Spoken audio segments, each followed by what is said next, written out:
देखो ये जो है फ्रेंड, ये हमारे पास ट्रिप सुपरविजन रिले है। ये सारों में लाइट जल रही है, लेकिन इसमें नहीं है, इस वाली में ना बने, इसमें नहीं है। तो अगर ये सही होती तो इसमें पावर का और इनमें या तो ट्रिप का या ब्रेकर का इंडिकेशन आता। अब इंडिकेशन नहीं आ रहा है, इसका मतलब ये ख़राब है, ये ख़राब हो गई। तो ये ख़राब हो गई तो ये करनी पड़ेगी हमें चेंज।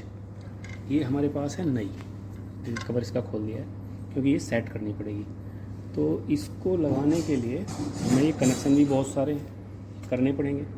तो इनमें कनेक्शन अगर आप भूल जाते हो तो यहाँ डायग्राम दिया हुआ है, ठीक है। इसके अकॉर्डिंग हम इसमें कनेक्शन करेंगे कुछ। बाकी सबसे आसान तरीका है कि जो उसमें ऑलरेडी एग्जिस्टिंग है उसका फ़ोटो ले लो, उसका फ़ोटो ले लो और उसके अकॉर्डिंग इसको सेट कर दो, ठीक है। चलिए इसको पहले फिक्स करते हैं, फिर हम आपको दिखाते हैं। अभी मैं आपको एक चीज़ और दिखाऊं लगाने से पहले। किसी भी रिले को देखो, ये रिले में सप्लाई तो है, खोलिए बेटा। तो ये क्या है, ये इसकी ऑक्सिलरी सप्लाई है, ठीक है, 3 और 4 पे। तो 3 और 4 में क्या है, 3 और 4 में सप्लाई है, ऐसा नहीं है कि इसमें सप्लाई नहीं है। तो सप्लाई तो 238 वोल्टेज आ रही है, लेकिन ये रिले काम नहीं कर रही है। तो इसका मतलब क्या है, रिले ख़राब है। तो हमें ये रिले चेंज करनी पड़ेगी। सबसे आसान तरीका है रिले चेंज करने का कि जो पीछे ये टर्मिनल बॉक्स है इसका ले लो स्नैप्स, यानी फ़ोटो ले लो और उसके अकॉर्डिंग चेंज कर दो। लेकिन मैं उसके साथ साथ आपको एक चीज़ और बता देता हूँ। इसमें क्या है, ये पॉजिटिव है, ये नेगेटिव है। तो देखो ये पॉजिटिव एक तो 3 नंबर पे है और 4 नंबर पे ये है ऑक्सिलरी सप्लाई। यही 3 नंबर वाला पॉजिटिव 7 नंबर पे है, 7 और 6 है इसका एनो, ठीक है। ये 7 नंबर और 6 नंबर जो है ये एनो है। ये 7 नंबर और ये 6 नंबर एनो है जो रिले का टेस्ट का काम करता है। ये पॉजिटिव 3M2 और ये पॉजिटिव 3M2 और ये पॉजिटिव 3M2। न्यूट्रल इस पे 14 नंबर पे, ये 3Mn1 और एक ये लूप है आपस में। बाकी ये इसके ये भी एनो है एक, और ये हैं जो ब्रेकर से ऑक्सिलरी कॉन्टैक्ट होते हैं, उससे 11-12 पे सप्लाई आई हुई है, 22 और 23। अगर इसका सीक्वेंस देखोगे तो ये 21 नंबर है नेगेटिव, ये 22 नंबर है, ये 23 नंबर है और ये 24 नंबर है। तो ये फीडबैक के लिए है, ठीक है। हमें सिर्फ ये लगाना है और सेट करनी है रिले। क्योंकि अब देखो ये हमारी जो सप्लाई है ना, ये एक्चुअली जो एनो हम इसका काम कर रहा है वो 240 वोल्ट का है, या 220 वोल्ट बोलते हैं। तो इस 220 वोल्ट का मतलब हो गया जो हमारे सिस्टम की सप्लाई है वो 220 वोल्ट है। तो हमें जो है ये 220 वोल्ट सेट करनी पड़ेगी। इसमें AC DC दोनों, ये हमारी AC की है, ठीक है। चलिए अब हम इसको खोल के कनेक्शन कर लेते हैं, फिर हम आपको इसकी सेटिंग सिखाएंगे।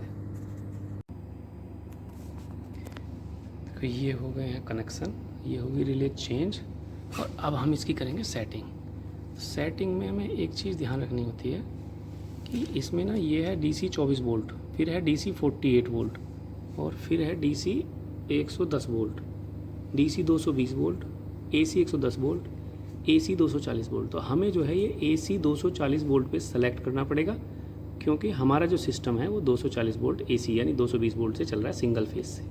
तो अभी ये देखो फ्रेंड ट्रिप और ये दिखा रहा है क्योंकि प्रॉपर कनेक्शन नहीं है और सेटिंग नहीं है। तो मैं इसकी सेटिंग कर देता हूँ और प्रॉपर कर देता हूँ कनेक्शन, ठीक है। इसकी सेटिंग करने के लिए जो ये इनेबल है इसको रखना पड़ेगा पुश, ऐसे। ये इसको दबा लीजिए, पुश रखना है, होल्ड करना है दबा के, और सेलेक्ट को एक बार दबाइए, 24 वोल्ट दोबारा दबाइए, मतलब इसको दबा के ऐसे दबाएंगे तो ये 48 वोल्ट, फिर दबाइए, फिर दबाइए, फिर दबाइए सिलेक्शन को। जब ये 240 वोल्ट पाए छोड़ दीजिए दोनों को। ये हो गई हमारी सेट। और अब ये है, इसमें ट्रिप सर्किट नहीं आ रहा है, रेड इंडिकेशन नहीं, सिर्फ 2 इंडिकेशन चल रहे हैं। AC 240 वोल्ट का इंडिकेशन चल रहा है और पावर ऑन है, मीन्स ये हमारी कर रही है प्रॉपर काम। तो यही हमारी होती है इसमें सेटिंग। कवर कर देंगे बंद, रिले हो गई चेंज।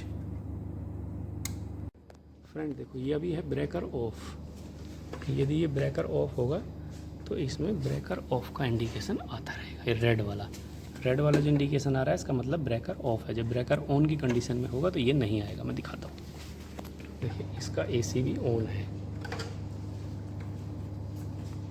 ये इसका रेड इंडिकेशन ऑन है, यानी एसी भी ऑन है, और इसका एसी भी ऑन है।